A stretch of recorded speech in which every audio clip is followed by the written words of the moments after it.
What's up, everybody? It's your boy Ruben. We just completed week 8, going into week 9. There's not too much that I can say that we learned a lot just in general that we didn't already know going into and completing week 8. So I'm not going to harp too much on week 8. We're just going to talk about general news right now and what's going on going into week 9. So, Cowboys fans, let's touch on that game that we just saw against the Eagles. A lot of people are encouraged by the way the defense looked, considering that they caused so many turnovers and they actually had a chance to win that game before the referees went stupid and allowed the fumble to go to the house when clearly it looked like Benny Curry had the ball and was down. With that being said, takeaways from that game. Let me start with the real bad. Ben DiNucci is a quarterback I never want to see play again. at least for, I hate to be the guy to just write somebody off that quickly, but at least for the foreseeable future, maybe he gets a year holding a clipboard or two, considering Dak's been hurt, like to watch the game and learn it and be developed. Maybe we could try this again. But I don't ever want to see Ben DiNucci play again anytime soon. Anytime soon. He lacked all kinds of football instincts. He lacked anticipation. He lacked poise in the pocket. And I know he was a 7th round pick that kind of just got thrust in there, bad online, considering the injuries. But with I've seen him completely miss the wide open guy. I saw him run into a sack, leave a clean pocket that he could have stepped up into and run into a sack because he was seeing ghosts a la Sam Darnold, excuse me. He was just bad. He looked like a bad NFL quarterback. So I'll be happy if we don't see him again. But unfortunately, we're going into this week and we're going to see the Steelers. Now, before I get into the Steelers, the other thing I want to talk about in the Eagles game is, like I said, a lot of people were encouraged about the defense. While they played better, we kind of had a low bar. I wasn't impressed with the defense much. We saw some of our players that we expect to flash. DeMarcus Lawrence had a good game. Leighton Vander Esch started to look explosive. He started to jump off the screen. Trevon Diggs had a couple picks, which is a good thing. But Trevon Diggs also gave up some plays. I know this sounds like I'm nitpicking, but part of the reason I believe we had such a good game defensively was that Carson Wentz just played that bad. He played an awful game. And what I think I've learned about Carson Wentz, which is something I've tried to harp on when doing the Dak versus Carson comparisons, are Carson Wentz lacks anticipatory skills. And what I mean by that is 3-step drop, let it rip, right? Throwing the receiver open, throwing the ball before the receiver makes his break. Now, I know a lot of people, again, are going to say, well, there's injuries, yada, yada, yada, yada. Okay, how long are we going to make these excuses for him? What I see is a quarterback that had an all-pro offensive line in front of him for years, okay? And what he does is he drops back and he holds the ball way too long, trying to hit the deep down the field throw, instead of taking the in cut at 3 yards or 5 yards or whatever it's called, instead of taking the check down, instead of making the simple plays that keep the drive going, right?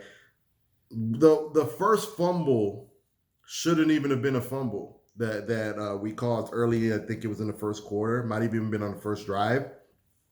He rolled out. There's literally nothing open. And he was so far rolled out, all he had to do was throw it out of bounds. And he allowed himself to get hit stick, fumble the ball. It's just dumb quarterback play. And I think he was spoiled by the fact that he used to have a lot of time considering the offensive line. And now that there's injuries all over the place, his clock hasn't sped up. And I think that's what we're seeing and why he's regressing. Moving on, going into this week with the Cowboys, right? We're playing the Steelers. And I hate to be that guy that's just a downer. But we're not expected to win. We're expected to lose bad. Okay. I can't put my credibility on the line and say, hey, I expect the Cowboys to win this game. I can't tell you guys that. But if they're going to win this game, okay, I don't have confidence that they will. But if they're going to win this game, the way they're going to need to do it. So Ben DiNucci is not supposed to play this game. It's my understanding Cooper Rush, who we brought up from the practice squad, should be the starter. I'm comfortable with that. Not comfortable, like with Dak. Just considering what we saw with Ben DiNucci, I'm comfortable with Cooper Rush because he's been in the system. He's been in the league several years. He knows our system in general. That's a plus. Okay. I think the Steelers defense can be had through the air. The problem is they're so good and aggressive on the blitz as you typically don't have the time needed to take advantage of that weakness. And that's going to be the game within the game. Can the offensive line buy him enough time to make plays to the plethora of weapons that we do have? It should be interesting to see, but I expect a lot of Zeke. I expect a lot of Tony Pollard. Tony Pollard looked really explosive.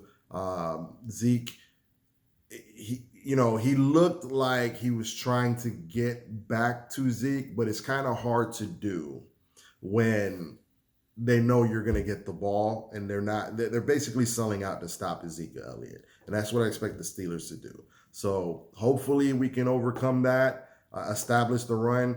It'll open up some play action. Maybe make the pass rushers think twice and slow down half a step to give Cooper Rush enough time to get some passes off. And maybe because Ben Roethlisberger will put the ball up and allow you a chance to make some plays, maybe we get Ben Roethlisberger to make some mistakes. But if we're going to win, we got to run the ball. We got to play a clean game, which means not turning the ball over. And we got to do something on defense. I think Cheeto should be back this week, which would help a lot. But ultimately, I think the defensive scheme Mike Nolan's running for them, it just doesn't fit what they do. And I expect to see some mistakes. I saw a lot of guys running open that just Carson Wentz just missed because he was trying to hit the big play. Those are mistakes Ben Roethlisberger is not going to make. So I'm concerned with that. Let's see. I'm gonna keep my hopes up. I'm not gonna get my hopes up too much, but I'm gonna watch the game, and I will be thrilled if they win because my partner in crime that I'm always arguing with is a Steelers fan. So do it for me, guys, please. Moving on, Jags fans. There's really nothing new. I told you I'm watching basically for development now with the Jags to see how certain people develop. I want to see Josh Allen continue his arc of being a special player. I want to see Miles Jack start taking the next step, which it looked like he was doing, but he has some injury issues. I want to see Caleb Von Chason do more. I want to see CJ Henderson settle down. That's what I'm looking for when watching the Jags. Now, the news about the Jags is they are starting Jake Luton this week. Gardner Minshew has some injuries, which I'm going to just put in quotes, has some injuries. I don't buy it, personally. I'm not going to say that he's not nicked up, but I definitely don't buy that he's incapable of playing this game. I think the fix is in on the tank, personally. I am interested to see what Jake Luton's got. He is a big kid, 6'6", strong arm. He presents an element that Gardner Minshew doesn't, in that he can make all the throws. He wasn't the most accurate quarterback, though. He was a senior, which is usually a knock for guys that play 4 years. and then enter the draft. And he was a very late round draft pick. I'm not sure if it was 6th or 7th round. Might have been 7th round, but he was a very late round draft pick. It'll be interesting to see how he performs. I don't believe he's that mobile, which, considering the offensive line has played well, however, you kind of need mobility these days in general in the NFL. So we'll see how that pans out. Maybe he surprises us and we find out he's more mobile than we think. And with the cannon, maybe he makes some downfield shots that Gardner Minshew didn't throw, presents a new element that we can take advantage of. He's playing a relatively softer defense. They're not going to have Whitney Merciless this weekend. So if they can find a way to control J.J. Watt, he should have time to throw against a pretty soft defense. So that's it for Cowboys Jags news. The other interesting game coming up, Bucks Saints. That's Sunday night. The Bucks took an L week 1. A lot of people think the Bucks are going to take the win this time, considering that was game 1, the pandemic. We didn't have much of an offseason. So a lot of people were kind of like, the Bucks was just ill prepared. Tom Brady was still getting to know his team, and there's an element of that. But the Bucks are getting Emmanuel Sanders, Mike Thomas back. I think this game is going to have playoff implications in general, because whoever wins this game might win the division. So you're looking at whoever wins this game has a home game in the playoffs, and that's usually big. Not as big this year considering the pandemic. I'm not sure how many fans are going to allow in the stadium. So, but nonetheless, being at home is a plus for the playoffs, especially against a bitter rival. So if the Saints got to go, you'd rather the Saints go into Tampa if you're rooting for Tampa than the other way. So, and also consider this, the Super Bowl's in Tampa. I think there's a real chance that we can see a team actually host a Super Bowl and play in it for the first time in NFL history. So I'll be watching. There's a small part of me that thinks that Tampa Bay can pull this off, but they're very evenly matched. It should be a fun game to watch. Tom Brady's, if you watch his games, he's still the GOAT, right? But he does make some mistakes, and you can kind of tell he doesn't have his guys, or he's in situations he's not necessarily comfortable. Whereas Drew Brees has kind of been very clean lately. So it'll be an interesting game. Let me know what you guys think. Definitely like, subscribe, check out the Fan Smarter YouTube channel. It'll be in the link. All you got to do is click and hit the subscribe and like button, the bell, and you'll know when I drop another video. If you guys are following me on Instagram, it's Hulk0219. If you're not, I appreciate you guys. Give me your thoughts. What do you guys got for me week 9 and going forward? Bye.